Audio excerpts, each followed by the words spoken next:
पार्टीले तय गरेको महाधिवेशनले तय गरेको पार्टीको राजनीतिक दस्तावेजले तय गरेको निर्दिष्ट दिशाअनुसार र पार्टीको विधि विधान र पार्टी कमिटीले गरेका निर्णयहरूलाई दृढतापूर्वक कार्यान्वयन गर्दै पार्टी निर्माणको प्रक्रियामा महासचिवको हैसियतले अधिकतम रूपले भूमिका निर्वाह गर्ने प्रतिबद्धता जाहेर गरेको छु। त्यसको साथै अहिले मुलुकको राष्ट्रिय राजनीतिक परिस्थिति निकै जटिल मोडबाट गइरहेको छ र निर्वाचन मङ्सिर 4 गते निर्वाचन गर्ने तयारीमा चाहिँ छ र निर्वाचन निष्पक्ष र स्वतन्त्र ढङ्गले समयमै सम्पन्न गर्नुपर्ने आवश्यकता छ। नेपालको संविधानले प्रतिनिधि सभाको रिक्तताको परिकल्पना गरेको छैन।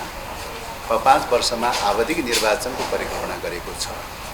5 वर्षको आवधिक निर्वाचन अनुसार चाहिँ निर्वाचन हुन गइरहेको चाहिँ छ र समयमै निर्वाचन सम्पन्न गरेर प्रतिनिधि सभालाई निरन्तरता दिने प्रक्रियामा रिक्तताको अवस्था सिर्जना हुन नदिने प्रक्रियामा लैजानुपर्ने आवश्यकता छ।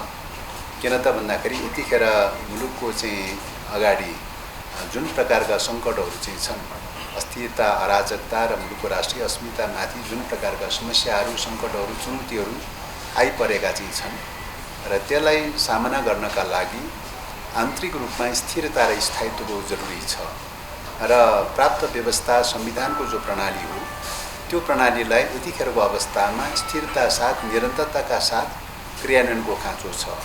राज्यका अङ्गहरूलाई, सबै अङ्गहरूलाई, कार्यपालिका, न्यायपालिका, व्यवस्थापिका लगायतका सबै अङ्गहरूलाई नियमित रूपमा निरन्तरतामा सञ्चालन गर्न आवश्यक छ। त्यसो गर्न सक्यो भने मात्रै यतिखेर आन्तरिक रूपमा सापेक्षिक स्थिरता र स्थायित्व कायम रहन्छ। आन्तरिक रूपमा स्थिरता र स्थायित्व कायम राख्न सक्यो भने मात्रै मुलुकको चाहिँ राष्ट्रिय स्वाधीनतालाई रक्षा गर्न बल मिल्नेछ। त्यसैले पहिलो कुरा त हामीले यतिखेरको सङ्कटबाट मोचनको लागि फर्स्ट अफ अल के गर्न जरुरी छ त भन्दाखेरि स्थिरता र स्थायित्वको खाँचो छ। दोस्रो कुरा चाहिँ त्यसको लागि राजनीतिक दलहरूको बिचमा पनि सहमति र सहकार्यको खाँचो छ र निर्वाचन हुँदा पनि स्वच्छ र निष्पक्ष ढङ्गले स्वतन्त्र प्रकारको मैत्रीपूर्ण प्रतिस्पर्धा गरेर राजनीतिक दलहरूको बिचमा चाहिँ निर्वाचन प्रणालीले प्रतिस्पर्धाको माग गरेको भए तापनि मैत्रीपूर्ण प्रतिस्पर्धा गरेर मुलुकमा स्वच्छ र निष्पक्ष र स्वतन्त्र ढङ्गले निर्वाचन सम्पन्न गर्ने र सारता चाहिँ यो सिस्टम रन गर्ने कुरामा सहमतिको बाटो खोजेर, समझदारीको बाटो खोजेर सबै राजनीतिक दलहरूको बिचमा सहमति र समझदारीको बाटो खोजेर अगाडि बढ्नुपर्ने आवश्यकता छ। त्यसो गरेर मात्रै मुलुकलाई बचाउन सकिन्छ। त्यसो भएको हुनाले राजनीतिक दलहरूको बिचमा सहमति र सहकार्यको बाटो खोल्नुपर्ने आवश्यकता छ। यतिखेर नेपाली काङ्ग्रेसमा 5 दलीय गठबन्धनको रूपमा अगाडि बढिरहेको छ। यो पनि एउटा सहमतीय मोडेल नै हो चाहिँ, तर सबै दलहरूको बिचमा सहमति हुन सकिरहेको छैन। यो स्थितिमा अब सबै दलहरूको बिचमा सहमति जुटाउनका लागि, सहकार्य अगाडि बढाउनका लागि बढी दायित्व र जिम्मेवारी माओवादीको काँधमा अवश्य पनि छ। किन यो परिवर्तन, यो मुलुकमा जुन सङ्घीय लोकतान्त्रिक गणतन्त्रात्मक संविधान चाहिँ मुलुकले जो प्राप्त गरेको छ त्यसको पछाडि यसका कैयौँ सीमा कमी कमजोरीका बावजुद पनि यो चाहिँ जो परिवर्तन भएको छ यसको पछाडि मूलतः चाहिँ 10 वर्षको जनयुद्ध, संयुक्त जनआन्दोलन र बृहत शान्ति सम्झौता अन्तर्निहित छ। त्यसैले बृहत शान्ति सम्झौताको पनि 10 वर्षको जनयुद्धको पनि एउटा महत्त्वपूर्ण पक्षको रूपमा, अङ्गको रूपमा रहेको नेकपा माओवादी केन्द्रले मुलुकको अविभागीय जिम्मेवारी लिनुपर्ने आवश्यकता छ।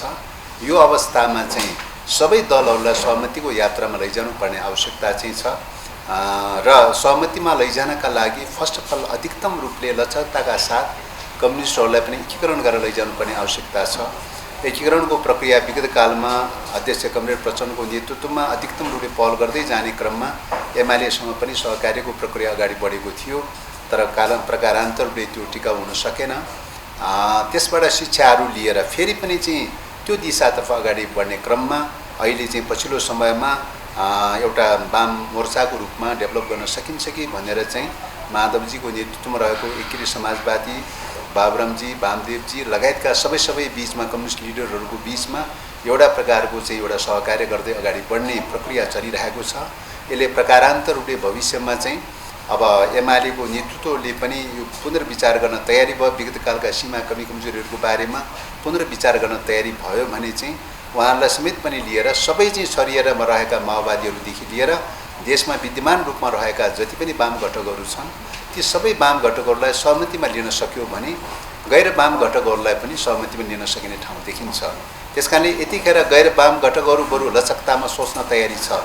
वाम घटकहरूमा एउटा सङ्कीर्णता, एउटा चाहिँ तपाईँको एकले अर्कोलाई निषेध गर्ने प्रकारका चिन्तन र सोचहरूले गर्दाखेरि पनि वाम घटकहरूको बिचमा एकीकरण हुन सकिरहेको छैन र यसरी सबै वाम घटकहरूलाई एकीकरण गर्नुको साथै गैर वाम घटकहरूलाई पनि चाहिँ तपाईँको सहमतिमा ल्याउन सक्यो भने मात्रै मुलुकको अस्मितालाई रक्षा गर्न सकिन्छ। मुलुकको अस्मितालाई रक्षा गर्न सक्यो भने मुलुकमा समाजवादी क्रान्तिको पूर्वाधार तयार गर्ने कुरादेखि लिएर समृद्धिको यात्रा, समृद्धिको विकास गर्ने कुरा लगायतका विषयहरूको सन्दर्भमा अगाडि बढ्न सकिन्छ। साँच्चैकै चाहिँ नेपाललाई नयाँ नेपालको रूपमा रूपान्तरण गर्न सकिन्छ। अन्यथा यो कोर्स पुरा गर्नका लागि त्यसका अगाडि रहेका जो च्यालेन्जहरू छन्, यो चुनौतीहरू छन्, यो चुनौतीहरूले हामी कसरी समाधान गर्न सक्छौँ भन्ने कुरामै अन्तर्निहित छ।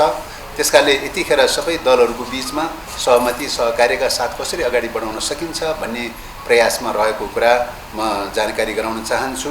र एवं प्रकारले चाहिँ अब निर्वाचनको सन्दर्भमा अब सिट बाँडफाँडको कुरा पनि उठाउनु भयो ऋषिजीले चाहिँ। अब यो विषयमा अहिले 4-5 दलको बिचमा गृह कार्य चलिरहेको चाहिँ छ। 2-3 राउन्ड चाहिँ कार्यदलको मिटिङ बसेको हो। एकपल्ट चाहिँ शीर्ष नेताहरू समेत पनि भएर मिटिङ बसेको हो र मिटिङको बिचबाट अत्यन्तै यो संवेदनशील पक्ष पनि भएको हुनाले यो विषयमा अब कार्यदलको संयोजक चाहिँ हामीले नेपाली काङ्ग्रेसको प्रशंसा सिटौलालाई चाहिँ बनाइएको छ। उहाँले चाहिँ पटक के भन्नुभएको छ त भन्दाखेरि चाहिँ शीर्ष नेताहरूसँग अन्तर्कुन्दर गृह कार्य गरेर मात्रै चाहिँ एउटा प्रस्ताव चाहिँ तयार गरेर लिएर आउँछु भनेर भन्नुभएको छ। उहाँले चाहिँ शीर्ष नेताहरूसँग अन्तर्कुन्दर गृह कार्य चलाइरहनु भएको छ। सायद मलाई लाग्छ अब एकाध दिनको अन्तरालमा चाहिँ त्यो गृह कार्य चाहिँ सायद सकिन्छ जस्तो लाग्छ। त्यो सकिसकेपछि फेरि नेताहरूको बिचमा बैठक बसेर आपसमा यो सिट प्लानिङको बारेमा टुङ्गोमा पुग्नेछ।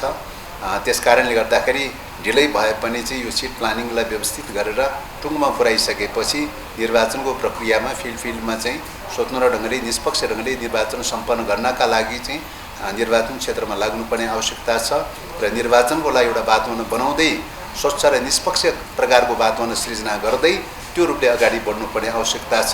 कुनै पनि प्रकारको अराजक स्थिति, द्वन्द्वको परिस्थिति, असहिष्णुता, एकले अर्कोलाई निषेध गर्ने खालका प्रवृत्तिहरू नहुन् भन्ने सोचेर चाहिँ सबैको बिचमा स्वच्छ खालको प्रतिस्पर्धा सिर्जना गर्ने, स्वतन्त्र प्रकारको मैत्रीपूर्ण प्रकारको चाहिँ प्रतिस्पर्धालाई प्रोत्साहित गर्ने यो प्रक्रियाबाट चाहिँ हामी गइरहेका चाहिँ छौँ। त्यसकारणले गर्दाखेरि मलाई लाग्छ यो अहिले चाहिँ देशमा यो 5 वर्षमा आइरहेको जो निर्वाचनको कार्यभार हो, यो निर्वाचनको कार्यभार पनि पुरा गर्नु छ। मुलुकमा स्थिरता र स्थायित्व पनि कायम राख्नु छ।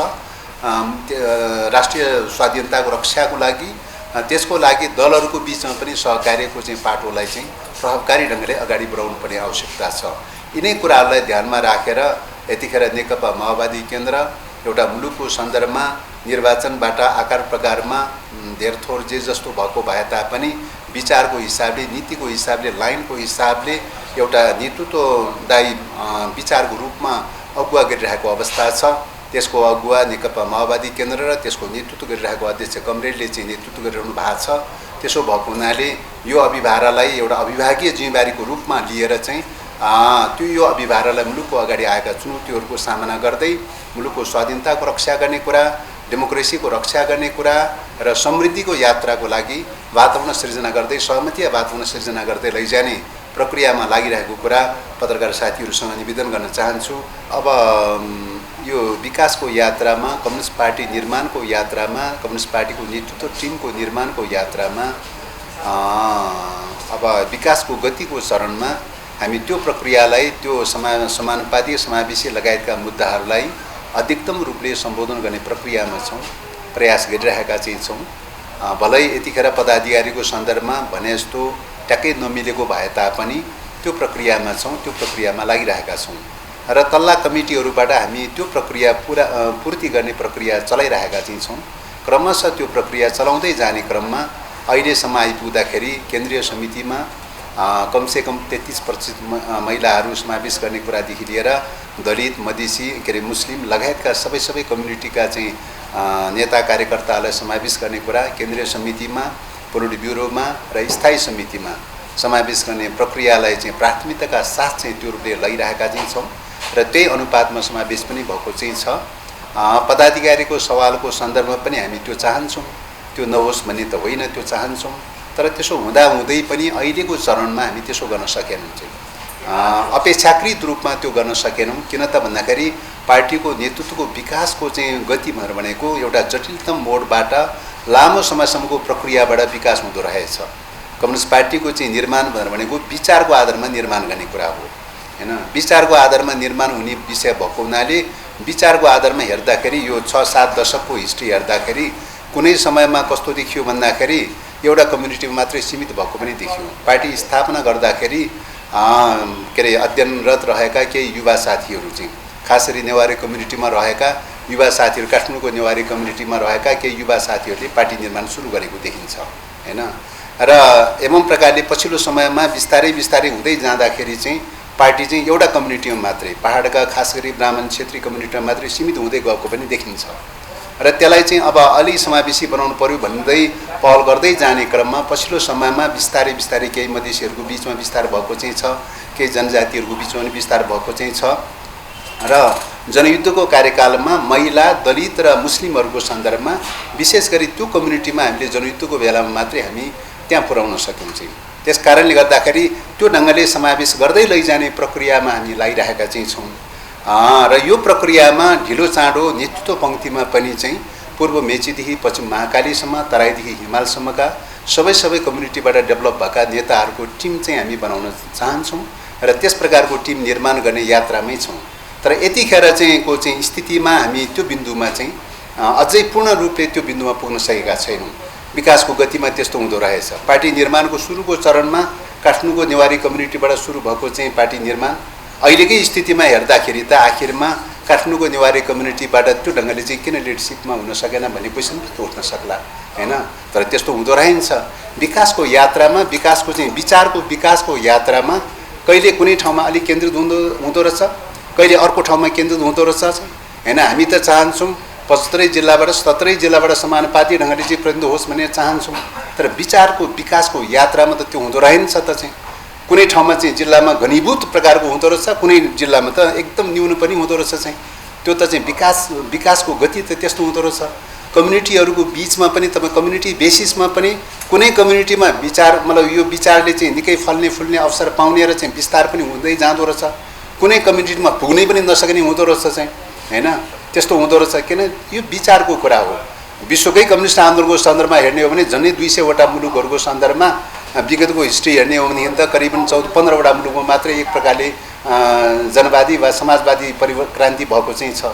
सबै मुलुकमा किन हुन सकेन त भन्ने क्वेसन उठ्न सक्छ हैन। विश्वभरि सबै ठाउँमा किन कम्युनिस्ट पार्टी निर्माण हुन सकेन त क्वेसन उठ्न सक्छ। किन विचारको विकासको यात्रा भएको हुनाले चाहिँ समानुपाती ढङ्गले सबै ठाउँमा त्यो ढङ्गले विकास हुँदो रहन्छ। हाम्रो प्रयास त हुनुपर्दछ, सबै ठाउँमा समानुपाती ढङ्गले त गर्नुपर्दछ। तर विचारको विकासको श्रृङ्खलाको क्रममा चाहिँ सबै ठाउँमा हामीले चाहेर मात्रै हुँदो रहेनछ चाहिँ। त्यस कारणले गर्दाखेरि अहिलेको विशिष्ट अवस्था परिस्थितिले गर्दाखेरि थोरै तलमाथि अगाडि पछाडि परेको रहेछ भने पनि हाम्रो उद्देश्य चाहिँ, हाम्रो लक्ष्य चाहिँ सबै कम्युनिटीहरूबाट समुचित खालको प्रतिनिधित्व चाहिँ कम्युनिस्ट पार्टीमा पनि होस् भन्ने कुरामा हाम्रो आशा अपेक्षा छ। त्यही रूपले हामी लैजाने प्रयास गरिरहेका चाहिँ छौँ। त्यस कारणले गर्दाखेरि अहिलेको चरणमा भने जस्तो ट्याक्कै पुर्याउन नसके तापनि, भने जस्तो गणितीय रूपमा पुर्याउन नसके तापनि निकट भविष्यमा पुर्याउने प्रक्रियामा हामी क्रमशः पुर्याउने प्रक्रियामा रहेको कुरा निवेदन गर्न चाहन्छु। बहुवर्ग बहुविविधतायुक्त प्रकारको समाजमा बहुविचार आइरहन्छन् र बहुविचारको आधारमा दलहरू पनि जन्मिरहन्छन्। दलहरू जन्मन्छन्, हुर्कन्छन्, विकास हुन्छन्। कतिपय दलहरू मतलब विस्थापित पनि हुन्छ, कतिपय दलहरू विकास हुँदै पनि जान्छ हैन। यो विचारको आधारमा पार्टी निर्माण भनेको विचारको आधारमा निर्माण हुने कुरा हो। अब एउटा पार्टी निर्माणको प्रश्न विशुद्ध विचारसँग बढी रिलेटेड हुन्छ, त्यो आधारमा हुन्छ। एउटा पाटो त्यो राज्य सत्ता सञ्चालन गर्ने सवालमा हामीले जो संविधान बनायौँ, जुन विधि बनायौँ, त्यो विधिमा धेरै कुराहरू निर्भर रहन्छ। र विधि कस्तो बनायौँ त भन्दाखेरि चाहिँ अब भन्दाखेरि हामीले मल्टिपार्टी डेमोक्रेसी भनेर भन्यौँ, बहुदलीय व्यवस्था भनेर भन्यौँ। बहुदलीय व्यवस्थाको ठ्याक्क विधिमा के आउँछ त भन्दाखेरि चाहिँ तपाईँको चाहिँ दलगत आधारमा समानुपातिक निर्वाचन प्रणाली हैन। दलगत आधारमा समानुपाती निर्वाचन प्रणाली हुनुपर्ने बहुदलीय प्रणाली अनुसार। दोस्रो कुरा दलगत आधारमा जुन जुन चाहिँ दलहरूले जति चाहिँ अनुपातमा चाहिँ सिट सङ्ख्या लिएर आएको हुन्छ तिनीहरूको सबैको चाहिँ तपाईँको साझा संसद हुनुपर्ने, तिनीहरूको सबैको चाहिँ संसद हुनुपर्ने र त्यहाँ सत्ता पक्ष र विपक्ष भनेर नहुनुपर्ने हैन, बहुदलको एउटा विशेषता दोस्रो त्यो। तेस्रो विशेषता चाहिँ सरकार गठनको प्रक्रियामा सत्ता पक्ष र विपक्ष होइन चाहिँ, सत्तामा पनि सरकारमा पनि तपाईँको सबै दलहरूले आफ्नो आफूले पाएको सिट सङ्ख्याको अनुपातमा समानुपातिक प्रकारको प्रतिनिधित्व हुनुपर्ने हैन, त्यो मान्यताबाट जानुपर्ने आवश्यकता थियो। त्यसले चाहिँ विचारको स्वतन्त्र ढङ्गले प्रतिस्पर्धा हुने प्रणालीबाट जान सक्थ्यो, हामीले त्यही अपेक्षा गरेका थियौँ। त्यस कारणले गर्दाखेरि पार्टिसिपेटरी डेमोक्रेसी अथवा सहमतीय के अरे लोकतन्त्रको रूपमा सहमतीय डेमोक्रेसीको रूपमा लैजानुपर्छ भनेर भनेका थियौँ। तर अरू कतिपय घटकहरू त्यो तयारी भएन, उहाँहरूको सोच र उहाँको विचार चाहिँ तपाईँको परम्परागत खालको ब्रिटिसमा सुरु भएको पार्लिमेन्ट्री डेमोक्रेसीतर्फ गयो। परम्परागत पार्लिमेन्ट्री डेमोक्रेसीले कता लयो त भन्दाखेरि चाहिँ सत्ता पक्ष र विपक्ष बनाउने, फर्स्ट पोस्ट दी पासको हिसाबले 51% जसले लिएर आउँछ त्यसले जित्ने हैन, फर्स्ट पोस्ट दी पासको मोडेल सत्ता पक्ष र विपक्षको मोडेल त्यो ढङ्गले गयो। अथवा अर्को शब्दमा भन्नुपर्दाखेरि द्विदलीय प्रणालीमा गयो, प्रणाली द्विदलीय प्रणाली अगाल्यो।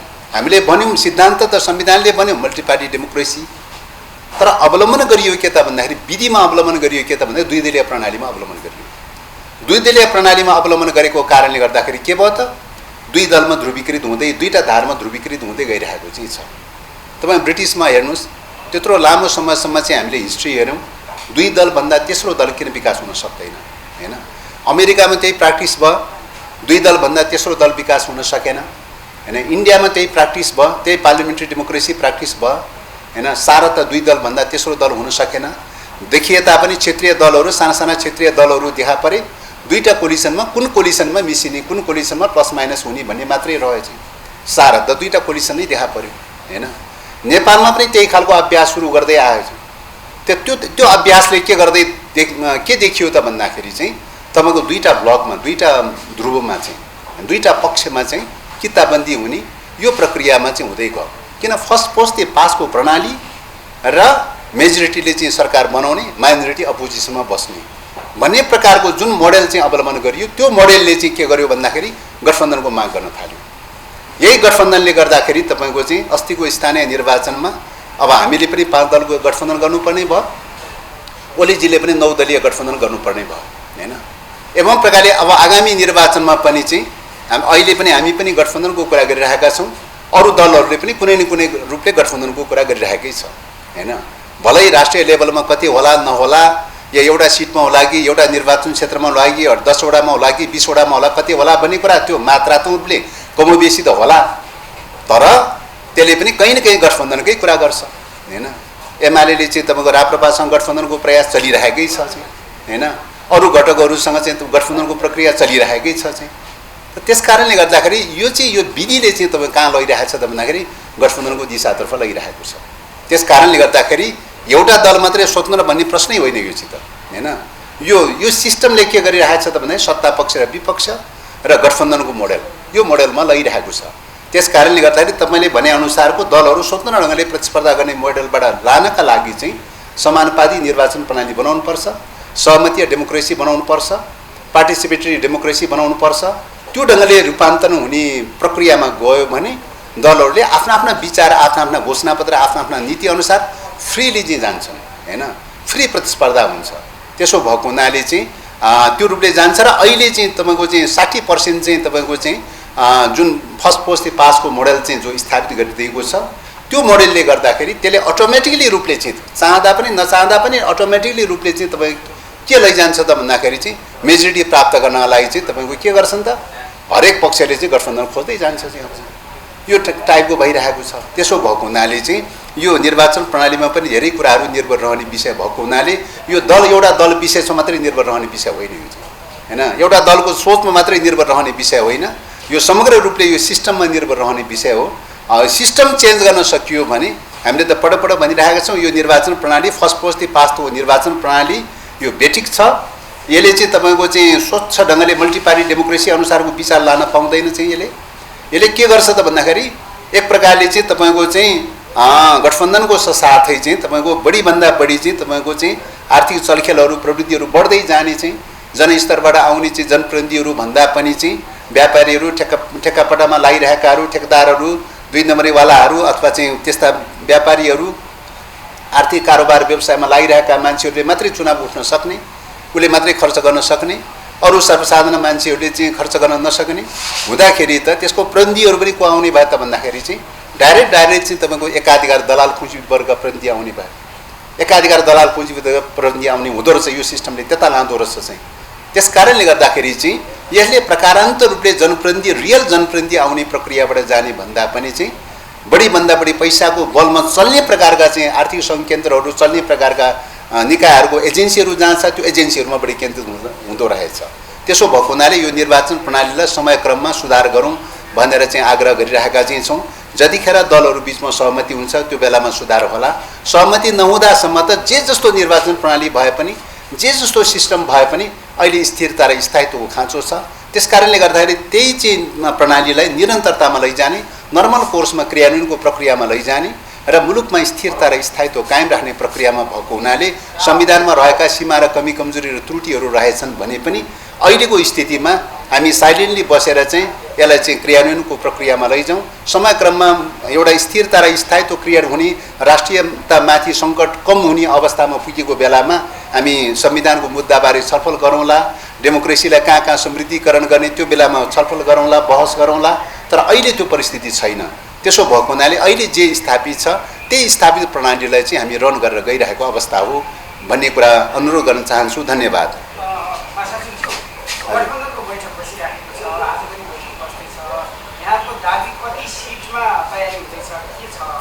होइन अब अहिले चाहिँ यो सहकार्यमा जाँदाखेरि के हुन्छ भन्दाखेरि सहकार्यको संवेदनशीलतालाई ध्यानमा राखेर सार्वजनिक मिडियाहरूमा सिट दाबी गर्दै हिँड्ने खालको प्रक्रियाले सहमति कल्चरको डेभलप गर्नलाई अलिक कठिन हुन्छ त्यसो भएको हुनाले चाहिँ म के आग्रह गर्न चाहन्छु त भन्दाखेरि दलहरूको बिचमा अहिलेको चाहिँ एक्ज्याक्ट स्थिति जे छ हैन अब दलहरूको पोजिसन जे जस्तो छ 74 सालको निर्वाचनमा जे जस्तो पोजिसन देखा पर्यो प्रतिनिधि सभाको निर्वाचन होस् या चाहिँ प्रदेशको निर्वाचन होस् स्थानीय तहको निर्वाचनमा जे जस्ता पोजिसनहरू देखा परेका छन् डिफ्याक्टोमा दलहरूको पोजिसन जे जस्तो छ त्यही पोजिसनको रेसियोमा चाहिँ मोटामोटी त्यसैको रेसियोमा ठ्याक्कै म्याथमेटिकली रूपले एकुरेटसित भन्न नमिल्ला सामाजिक विज्ञानमा चाहिँ तपाईँको गणितीय रेखा जस्तो त हुँदैन तर सरदरमा चाहिँ तपाईँको जे अहिलेको डिफ्याक्टो अवस्था छ यथार्थताको अवस्था जस्तो छ त्यही रेसियोमा चाहिँ तपाईँको चाहिँ सिटहरू विन्यास गरेर विभाजन गरेर जानुपर्छ भन्ने प्रकारको कुराहरू उठिरहेको छ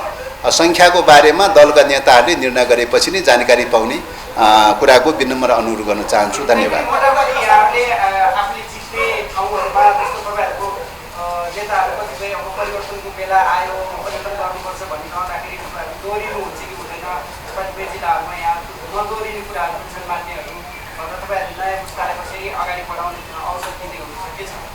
अब निर्वाचनमा चाहिँ हामीले तपाईको चाहिँ अब उता 5 दलको बीचमा जे जस्तो सिट विभाजन हुन्छ र हाम्रो दलको जिम्मेवारीमा जे जस्ता सिटहरू जहाँका जे जति पर्छन् त्यसमा चाहिँ अब अहिले नै ठ्याक्कै हामीले मापदण्डहरू त्यस्तो त बनाएको छैन तर एउटा सिम्पल मापदण्ड के त भन्दाखेरि पहिलेदेखि नै हामीले भन्दै आइरहेको विषय के हो त भन्दाखेरि चाहिँ पार्टीमा सकेसम्म खटिरहेका लागिरहेका दृढतापूर्वक लागिरहेका साथीहरूलाई प्रायोरिटी दिनुपर्छ भन्ने कुरालाई जोड दिइरहेका चाहिँ छौँ हैन समानुपाती समावेशीको मुद्दामा पनि महिलाहरूको चाहिँ अधिकतम रूपले सिट दिनुपर्छ समावेश गर्नुपर्छ दलितहरूलाई जनजातिहरूलाई मधेसीहरूलाई पनि समावेश गर्नुपर्छ भन्ने मान्यतालाई चाहिँ हामीले प्रायोरिटी दिइरहेका चाहिँ छौँ हैन र अब दोहोरिने र नदोहोरिने कुराको सवालमा चाहिँ के हो त भन्दाखेरि निरपेक्ष रूपले दोहोरिनै हुँदैन भन्ने पनि छैन निरपेक्ष रूपले दोहोऱ्याउनै पर्छ भन्ने पनि छैन अब त्यहाँको त्यो बेला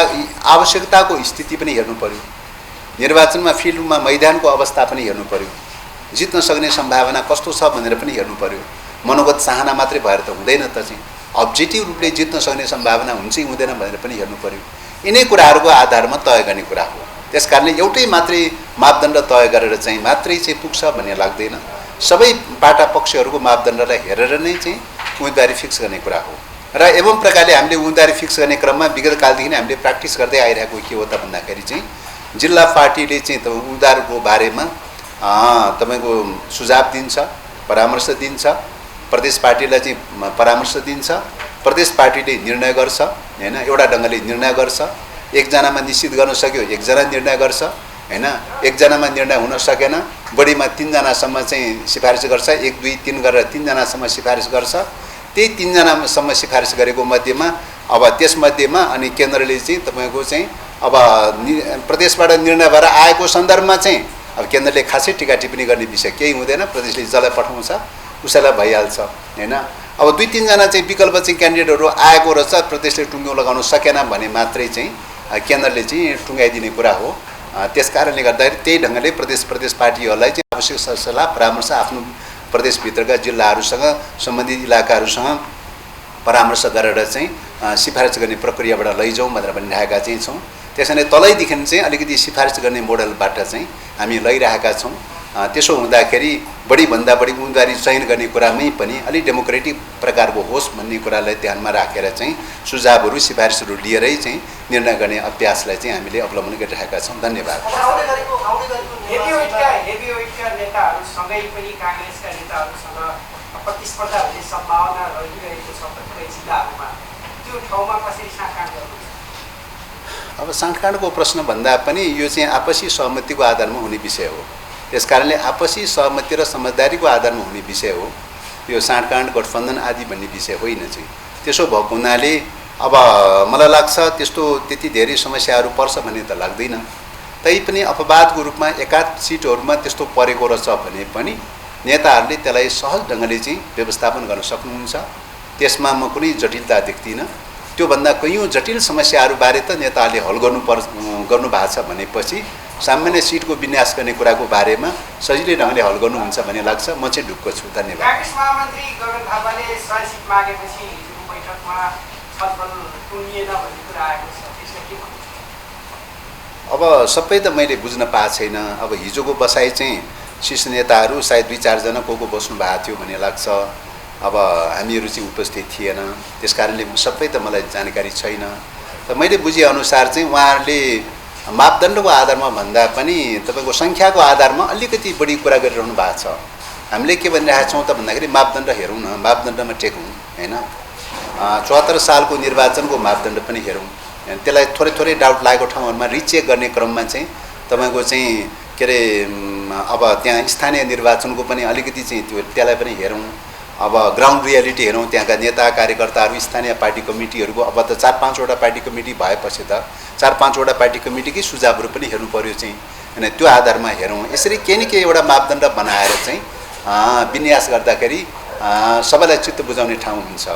अब बिना मापदण्ड त्यतिकै फल्नालाई यति सङ्ख्या ढिस्कानालाई यति सङ्ख्या भनेर भन्दाखेरि त के आधारमा भन्यो भन्ने क्वेसन त उठ्छ त फेरि। यो त सार्वजनिक महत्त्वको विषय हो चाहिँ हैन। सार्वजनिक प्रश्नको बारेमा त चाहिँ केही न केही मापदण्ड बनाएर जाँदाखेरि न अब जनताले चित्त बुझ्ने कुरा हुन्छ। त्यसो भएको हुनाले एउटा मोटामोटी प्रिन्सिपल तयार गरौँ, सिद्धान्त तयार गरौँ। सिद्धान्त भन्ने कुरा हार्ड एन्ड फास्ट भन्ने हुँदैन, सरदरमा हुन्छ र सरदरको सिद्धान्त तय गरौँ र त्यो सिद्धान्तको आधारमा चाहिँ विन्यास गर्दाखेरि कमोबेसी हुनसक्छ कहीँ चाहिँ, तर सिद्धान्तलाई स्वीकार गरिसकेपछि त त्यसलाई मिलाउनु पर्ने हुन्छ, स्थिति त स्वीकार गर्नुपर्ने हुन्छ।